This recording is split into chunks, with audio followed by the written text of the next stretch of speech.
آج 1429 سنہ ہجری کی شب برات ہے۔ تبلیغ قرآن و سنت کی عالمگیر غیر سیاسی تحریک دعوت اسلامی کے کم و بیش 9 اجتماعات باب المدینہ میں ہو رہے ہیں۔ اس کے علاوہ ملک و بیرون ملک بے شمار مقامات پر اجتماعات کا سلسلہ ہے، اور یہ سنتوں بھرا بیان اور یہ اجتماع ذکر و نعت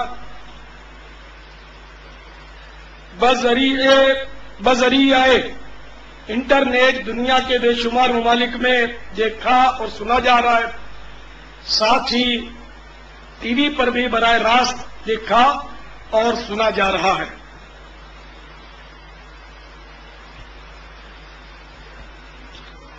عالم و محدث اور مشہور تابعی بزرگ حضرت سیدنا سفیان ثوری رضی اللہ تعالی عنہ سے مروی ہے کہ مرنے والا ہر چیز کو جانتا ہے، حتیٰ کہ غسال سے کہتا بھی ہے، تجھے خدا کی قسم ہے تو غسل میں میرے ساتھ نرمی کر۔ نیز جب وہ اپنے جنازے کی چارپائی پر ہوتا ہے اس سے کہا جاتا ہے، اپنے بارے میں لوگوں کی باتیں سن۔ امیر المومنین حضرت سیدنا فاروق اعظم رضی اللہ تعالیٰ عنہ روایت کرتے ہیں، نبی کریم رؤوف الرحیم علیہ افضل الصلاۃ والتسلیم نے ارشاد فرمایا،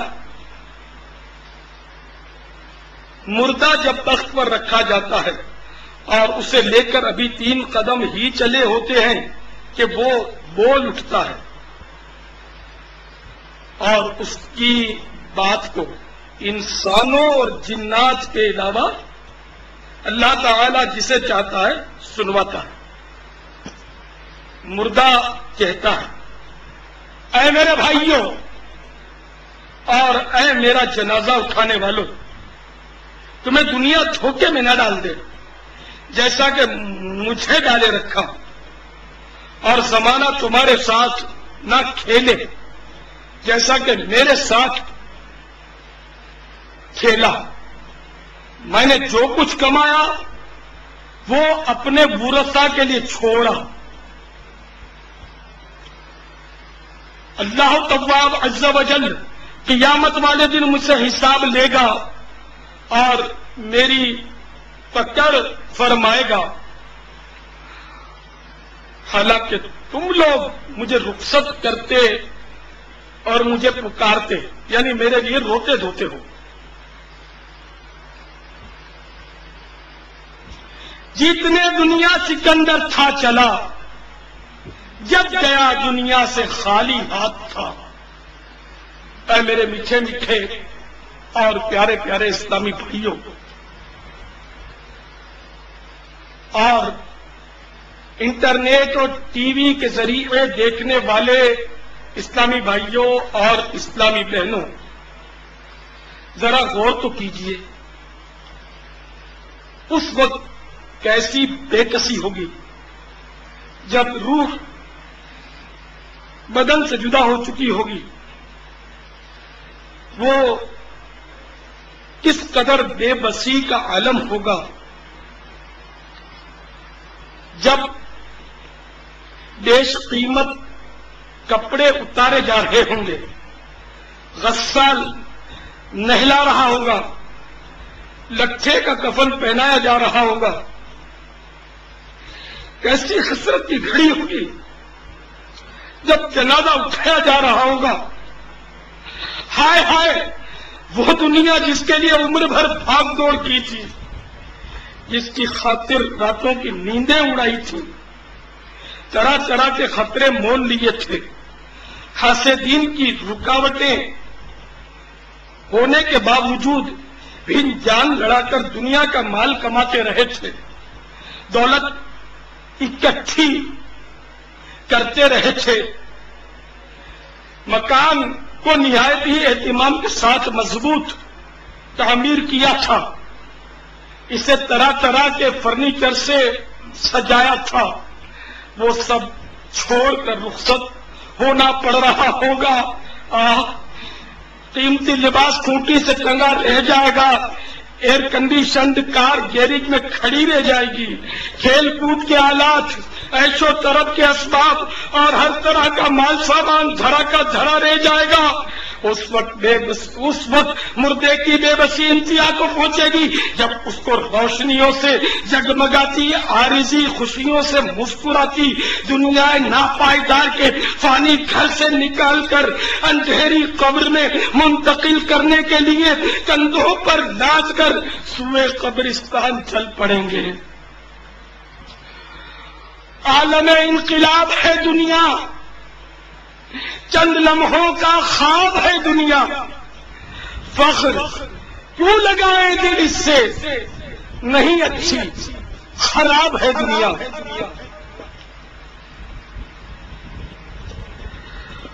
روض الفائق صفحہ 138 پر ہے، حضرت سیدنا عمر بن عبد العزیز رضی اللہ تعالی عنہ ایک جنازے کے ہمراہ قبرستان تشریف لے گئے، وہاں ایک قبر کے پاس بیٹھ کر غور و فکر میں ڈوب گئے۔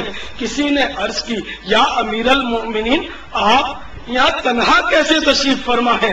فرمایا، ابھی قبر نے مجھے پکار کر بلایا اور کہنے لگی، اے عمر بن عبد العزیز، مجھ سے کیوں نہیں پوچھتے کہ میں اپنے اندر آنے والوں کے ساتھ کیا برتاؤ کرتی ہوں؟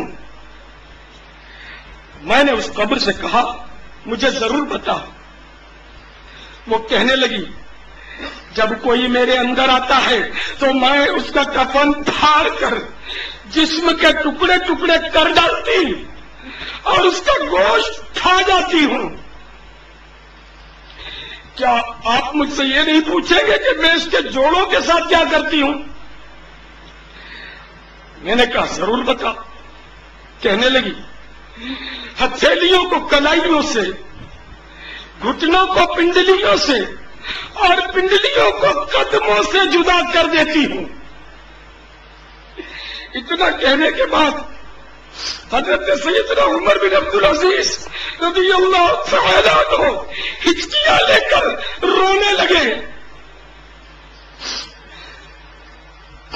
جب کوئی فاقہ ہوا تو کچھ اس طرح عبرت کے مدنی پھول لٹانے لگے۔ اے اسلامی بھائیو، اس دنیا میں ہمیں بہت تھوڑا عرصہ رہنا ہے۔ جو اس دنیا میں صاحب اقتدار ہے وہ اگر ظالم ہوا تو آخرت میں نہایت ہی ذلیل و خوار ہے۔ جو اس جہاں میں مالدار ہے وہ آخرت میں فقیر و نادار ہے۔ اس دنیا کا جوان جلد ہی بوڑھا ہو جائے گا اور جو زندہ ہے وہ مر جائے گا۔ دنیا کے مال و دولت کا تمہاری طرف آنا کہیں تمہیں دھوکے میں نہ ڈال دے۔ تم تو جانتے ہی ہو کہ یہ بہت جلد رخصت ہو جاتی ہے۔ کہاں گئے تلاوت قرآن کرنے والے؟ کہاں گئے حج بیت اللہ کرنے والے؟ کہاں ہیں ماہ رمضان کے روزے رکھنے والے؟ خاک نے ان کے جسموں کا کیا حال کر دیا۔ قبر کے کیڑوں نے ان کے گوشت کا کیا انجام کیا۔ ان کی ہڈیوں اور جوڑوں کے ساتھ کیا ہوا۔ اللہ کی قسم، دنیا میں یہ آرام دہ نرم نرم بستر پر ہوتے تھے، لیکن اب وہ اپنے گھر بار اور وطن کو چھوڑ کر راحت کے بعد تنگی میں ہیں۔